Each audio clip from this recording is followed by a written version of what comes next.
The latest attack on Tesla is that it doesn't belong in the Magnificent Seven anymore, as it is now just the 10th highest market cap in the US, and that it hasn't acted very magnificent in the last 10 weeks or so, valuation-wise. This seems like just one more foolish example of the press working to hurt the company and/or Elon Musk. First, there's the matter of valuation. Tesla is a volatile stock that in 2023 saw a swing from $101 a share to $300 and then down again to just $200. So at any given moment, it might be in the top 10 or quite rightly among the top 7. The other aspect of the Magnificent Seven would be in terms of their actual magnificence in innovation, glamour, public interest in their products, etc. The potential replacement that are being bandied around like Eli Lilly or Berkshire are not even remotely in the same camp as Tesla and the rest of the group. So I think this is a non-starter. Besides, who gets to decide? Is there a panel? Nope. It's just another way to get clicks as the traditional press moves further into irrelevance. Well, the stock is up this morning again, quite smartly, outperforming the rest of the indexes and the Magnificent Seven. So we'll see how things go over the next weeks or so. This is Randy Kirk. Please hit like and subscribe and notify. I'm only less than 25 away from hitting that 20,000 mark. So maybe you could be the one that pushes me over. This would be a great day. Maybe we could hit it today between the 3 shows, and the 3 shows are going to be pretty amazing. So who do I have later today? Oh, Scott Walter. Yeah. One of your favorites, actually a couple of the top hits of all time were when Scott Walter has joined me. We're going to take a look at where we are right now in the robot revolution and how is Optimus doing and there's a few things that have happened in the last few days that I think you want to know about. And we're going to dig into those big, very serious happenings that just over the last few days. Then we have Jeff Lutz on Good News Wednesday, and so you want to see that as well. Buying Cybertruck bottle openers and joining Patreon are 2 ways you can help the channel. All right, today we have in the headlines that Elon Musk and Tesla are contemplating layoffs, and that maybe this is the reason the stock is up 4 points this morning. Well, this is from Bloomberg. Tesla Inc. staff are bracing for potential job cuts after managers were asked to affirm whether each of their employees' positions is critical. U.S. managers had to make that binary assessment of their deputies' roles in recent days, according to people familiar with the matter, who were asked not to be identified because of the information is private. Tesla sent out a single-line query for each job after canceling some employees' biannual performance reviews, some of the people said. The ask was consistent with Elon Musk's emphasis on cost-cutting efforts in the midst of a marked slowdown in Tesla's sales growth. The chief executive officer is known to take an unsparing approach with the companies he runs. Like, for instance, in late 2022, he gave Twitter staff an ultimatum to either commit to the hardcore ethos or leave.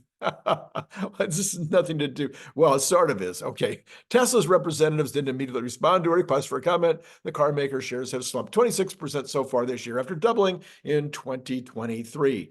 Yes, well, okay, a little balance there in this particular article, but this is right in line with the Elon Musk approach. At least once per year, he believes you should go through this exercise. It's a method that he wants to use to stay mean and lean as you grow. Companies that don't do that become bloated and their overheads go crazy, and then you end up with far less profits than you would have otherwise. I've gone through this with my companies over the years. Sometimes I had to have outside help where people came in and said, Randy, you need to make some major cuts here. You got way too many people in terms of your total sales. So when you do this, if you're consistent with this, you do get rewarded by the stock market. We've seen this all year. I think we're going to continue to see it where companies are saying that they're going to be laying off in order to cut costs in a tough time. Elon Musk, though, is cutting costs in a good time because what did the article say? It didn't say sales were off. It says that the increase is less pointed. So maybe Tesla is only going to grow 25% this year, or maybe only 15%. Well, that would be normally considered to be outstanding, but compared to 35%, it's not so great. Okay, so yeah, cutting when you're growing is really, really an example of great management. Well, and then on the other hand, this is what Teslarati is reporting about Mexico. Tesla recently appointed Teresa Gutierrez as the country's manager in Mexico. Some people say Gutierrez has over 20 years of professional experience in different roles, including consulting, strategic planning, innovation, and marketing. She has worked for companies like Mattel and Nestle. Tesla's Mexico new job openings are the first after Gutierrez accepted her new role. The last hiring ramp seems to be an effort. Oh, this latest hiring effort is strengthening Tesla's presence in Mexico. Most of the jobs are related to sales, service, and deliveries. So maybe Mexico really has not been opened up yet as a Tesla, place to sell Tesla vehicles. Tesla Giga Mexico is a three-phase project and will produce the Cybertruck, according to the governor. All right. Now, this continuing, it said that Tesla Mexico opened 9 new jobs under sales and customer service. The sales and customer service positions are in Mexico City, Ciudad de México, Mexico, Monterrey, I shouldn't try to pronounce it, Nuevo León, and Puebla. All right. Ford says they have a Skunk Works. Oh, lots of companies have Skunk Works. Some people have criticized me for saying that Tesla might have a Skunk Works for Optimus, where they're doing a lot more stuff that is not in public view. Do you think this is possible? Let me know in the comments below. Why wouldn't they have a Skunk Works? This is the kind of item that would go in the Skunk Works. So they could have, this is what we're doing publicly, over here is what we're not telling you about, and everybody in that particular division is sworn to complete secrecy. Did you know that Ford had a Skunk Works? I mean, they're building, they're creating their next gen vehicle, if you will. They're creating their small compact car, their hatchback, whatever you want to call it. Maybe it's a platform like the Tesla, in order to compete with the Gen 3 platform that Tesla is developing, and also to compete against the Chinese wave of inexpensive cars that are likely in some way, shape, or form coming to America. Well, good for Ford. I mean that sincerely. We need another U.S. car company doing well in this space, but also best of luck. I have my doubts that they can seriously compete with Tesla without turning to Tesla for some help. They might need some licenses. They might need some parts and supplies. They might need some stuff from Tesla that I'm not sure, pretty confident they're not going to be able to do as well as Tesla, or maybe they'll be doing as well as Tesla did 3 years ago, but not as well as Tesla is doing going forward. Anyway, from Reuters this morning, in the general market category, we have investors piled into treasuries late last year on expectations the Fed would cut rates as soon as March. And that would be this all sent the government bond prices roaring back from 16-year lows over the last couple of days. Well, it's actually been up and down, but it is up at 4.11, 4.12, anywhere somewhere in that area.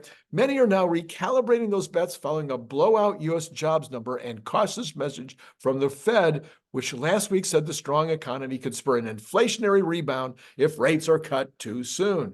Yields on benchmark 10-year treasuries, which move inversely to price, have surged in recent days and now stand 20 basis points above December lows. Yeah, and I think that's it. I've been saying, I think we're maxed out. No higher, I don't think any higher than 4.2 is likely to happen. Anyway, maybe these investors should be paying more attention to this from the Kobasi letter. Breaking in X. When I talk about the Kobasi letter, it's always them posting in X. It says, breaking, credit card delinquency rates surged more than 50% in 2023 to their highest level since 2008, according to the New York Fed. Last quarter alone, total credit card debt in the U.S. jumped $50 billion to a record $1.13 trillion in credit card debt.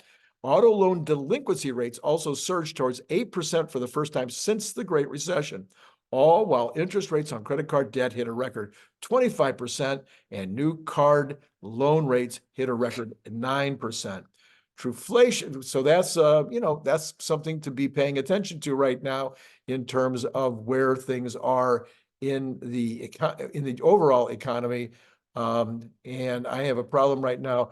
I'm trying to fix it real quick here. Sorry. Um, All right. So Truflation this morning is under 1.5 for the seventh day in a row, and yet the headlines are all about the Fed's hawkishness. Much of the talk is now around only 2 to 3 rate cuts this year. Fed presidents have been out all week, and they will continue to be out all week, and they are pretty much consistently all taking the position of staying higher for longer until probably May. And I just don't know where they're getting their information. Are they getting some data that I don't see? I'm seeing so much data that is suggesting that inflation is under 2% at this point. So many different places this information is coming in. I am not finding any data that's suggesting it is above 2%. And even they are agreeing that it's been under 2% now for 6 months. And Goolsby says the other day, we don't need to see data that's better than the data we're seeing. We just want to see it for longer. Well, okay, that's fine, but I'm not seeing anything that's no evidence at all that we're going to see data in February that's going to suggest it's any different than it was in January. So do you know something that I don't know? Would you please help me out in the comments? That would be fantastic. Well, let's take a quick look here and let's see where the markets are now. Let's see if Tesla's holding up. Well, no. Okay. So since the beginning of the market this morning, where Tesla was up close to $4 a share, it is now only up 45 cents. And all of the Magnificent Seven are showing that same kind of started high, have come low, except for Meta. Actually, no, about half and half. Meta, Microsoft, and NVIDIA are still showing strong this morning, but coming down from there. Well, yeah, you know what? I'm incorrect. Let me just go back on that. It's mixed right now. The general trend among the markets as well as Tesla is that the market started with a very good green number, and it's now heading towards even or so. We got the Dow. Oh, let's go through it. The Dow is now up 87, NASDAQ up 65, S&P up 20, and Tesla up 24 cents. And as I mentioned, the Magnificent Seven is still all in the green as of this moment. And you have got the Cathie Woods all in the red at this moment. So right now the trend is definitely towards the red. The percentage numbers are the Dow is up only 0.21%, NASDAQ up 0.4, S&P up 0.4, and Tesla up 0.07. All right, let's see if we can see any reason why that is taking place in some of the other numbers. Let's start as always with the bonds. So the 10-year was up. The yields rather were up almost 2%. I mean, 2 basis points a little while ago, but the 10-year is now down a full basis point. The 2-year is down 3 basis points. So it's dropping the yield inversion. And all the short terms are down as well. So typically you would see the Cathie Woods and the market generally doing well when the yields are actually falling. And that's good news as far as I'm concerned, that the yields are falling this morning. So you've got the US 10-year currently sitting at 4.079 and yields continuing to fall. Now there's a big sale today of treasuries. And so the fact that the treasuries are falling even on a day when there's a big sale would indicate that there's plenty of demand to pick up that supply, at least at this moment, early going in the morning here. Let's take a look now at oil. We have got the oils this morning. We've got it up 44 cents at 73.75, continuing to be right in the range where it's been. Natural gas down 0.45% this morning. Right at $2 exactly, been in that range for a very, very long time. Gold says also stuck in a tight range between 2,000 and 2,100, up $6 this morning.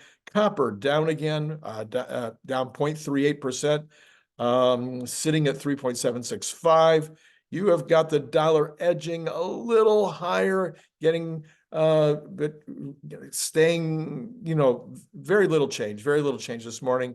And then you have got the Bitcoin flat up 80, I'm sorry, down 76 at 43,000 even. And that is kind of where we are across the board. I'm going to go back and look at the bonds one more time just to see where we're headed here. Continuing, so now the 10-year is only down approximately 1 basis point. It's 0.009, but 0.9 basis points.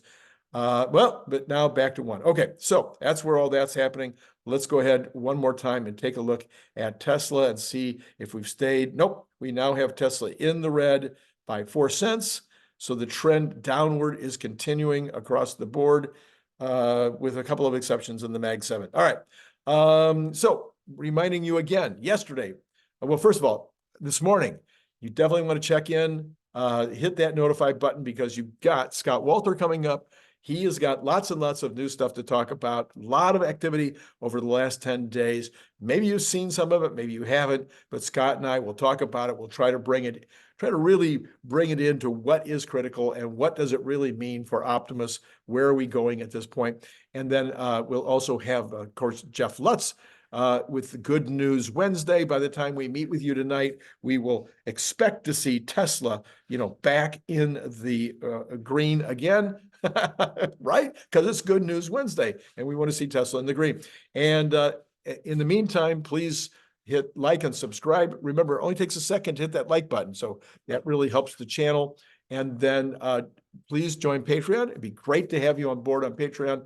Thank you so much for those who are already part of it and been supporting me now. Some people for the entire time the show has been on. And also subscribing right now would be great because what? We're almost at 20,000, and that is supposed to unlock some magic stuff. All right, yesterday, Brian was on the show, Brian White. We talked about the sales and marketing department at Tesla. I think this is critical right now. I think they're moving stronger in the sales and marketing direction, but I think we need a vice president level person, an incredibly strong leader to come in and help out there. All right, that's it for this morning. It has been great talking to you.